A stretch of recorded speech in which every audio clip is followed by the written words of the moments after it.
स्वागत है आप सभी साथियों का एक और नए वीडियो के साथ। और आज हम स्टार्ट करने वाले हैं इंग्लिश की जो पोएट्री है उसके चैप्टर्स को हम पढ़ेंगे और एक एक लाइन बाय लाइन हम हर एक वीडियो में एक एक चैप्टर को ख़त्म करने की कोशिश करेंगे। ठीक है, वीडियो के लास्ट में आपको दोस्तों सेंट्रल आइडिया मिल जाएगा और ये बहुत ही छोटी सी सेंट्रल आइडिया है जो आपको याद करने में सबसे ज़्यादा मुझे लगता है कि आसानी होगी, तो उसे आप एक बार ज़रूर नोट करिएगा क्योंकि एग्जाम में सेंट्रल आइडिया भी आते हैं। ठीक है, हम स्टार्ट कर रहे हैं स्टेंजा 1 से और इस कहानी को बड़ा ध्यान से समझिएगा तो आपको ये कहानी भी बहुत आसान से समझ में आ जाएगी।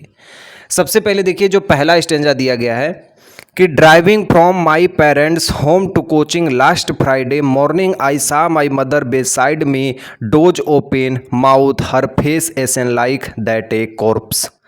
इसमें क्या होता है कि लेखिका जो होती है ना वो अपने मम्मी पापा के यहाँ पे छुट्टियों पे आती है और वो जब एयरपोर्ट कोचिन जो दिया है ना, कोचिंग यहाँ पे एयरपोर्ट को आप समझिएगा, एयरपोर्ट की जगह का नाम था Cochin.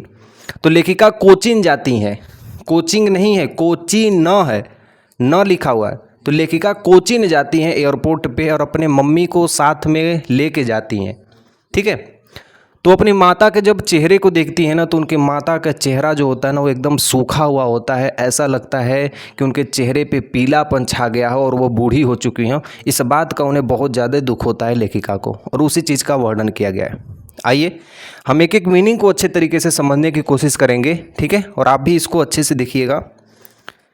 Driving from my parents, ठीक है, ड्राइविंग फ्रॉम माई पेरेंट्स मतलब मैं सवारी करते हुए जब अपने मम्मी पापा के यहाँ से, फ्रॉम लग गया मतलब से, माई पेरेंट्स मतलब मेरे माता पिता के यहाँ से, जब मैं अपने माता पिता के यहाँ से गाड़ी को चलाते हुए आ रही थी, कहाँ, होम टू कोचिंग मतलब अपने घर से हवाई अड्डे की ओर। कोचिंग कहाँ पे था, मैं पहले बताया हूँ कहाँ पे था, हवाई अड्डे के पास। तो मैं गाड़ी चला रही थी और कहाँ जा रही थी, अपने घर से हवाई अड्डे के पास जा रही थी और मैंने देखा, मॉर्निंग मतलब सुबह ही, आई सा माई मदर मैं अपनी माता को देखती हूँ, बेसाइड में मतलब जो मेरे बगल में बैठी हुई थी।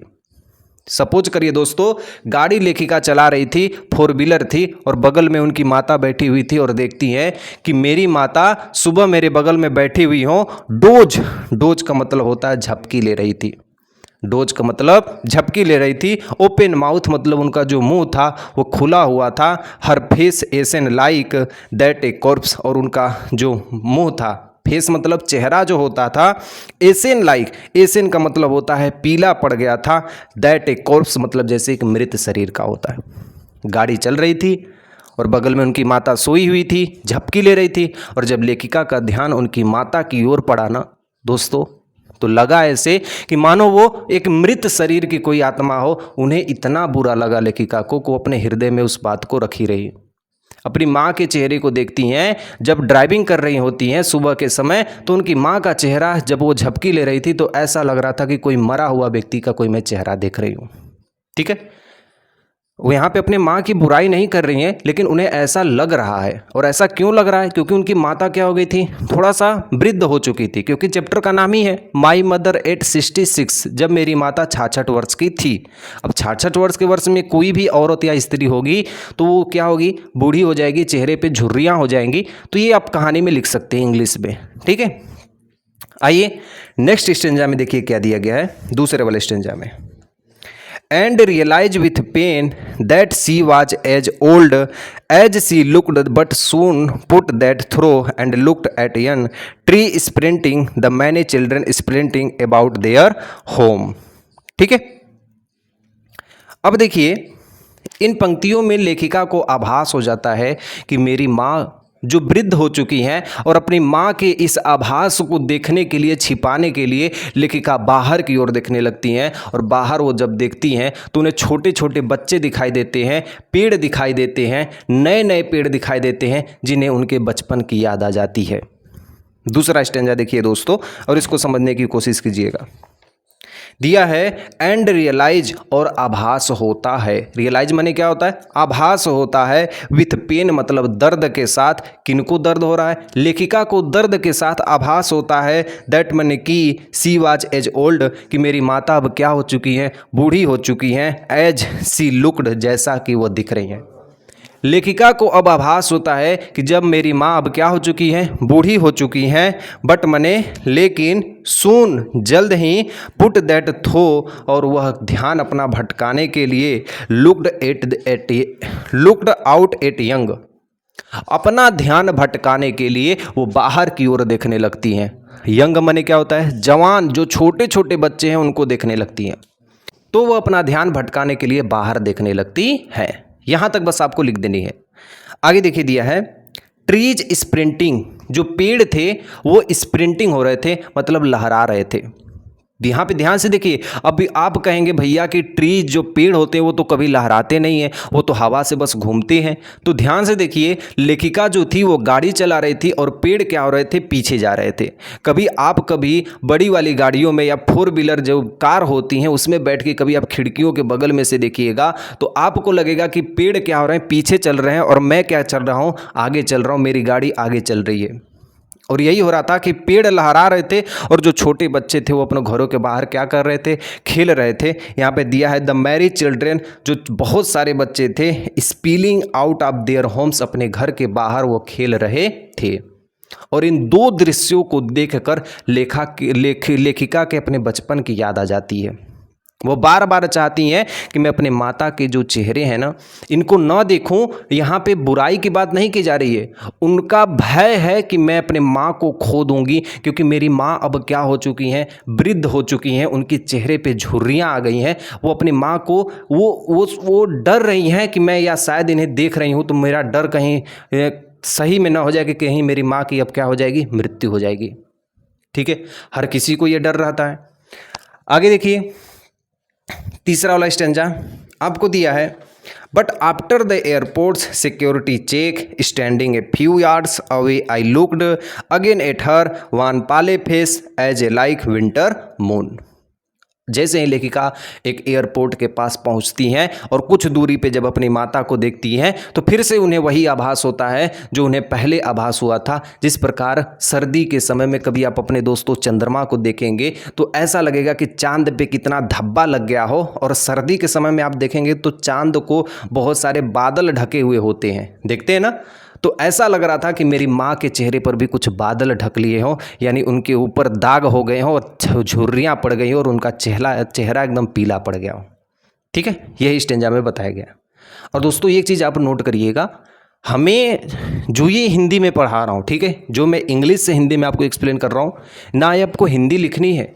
ठीक है, आप एक चीज़ अपने मन में पहले से दोस्तों बना लीजिएगा कि मुझे इस हिंदी को एक अच्छा ट्रांसलेशन करके इसे इंग्लिश में आंसर को लिखना है, क्योंकि एग्जाम में आपको स्टेंजा दिया जाएगा और उस स्टेंजा से रिलेटेड आपको क्वेश्चन पूछा जाएगा, और आप ये तभी लिख सकते हैं जब आपको स्टेंजा का असली में अर्थ पता हो।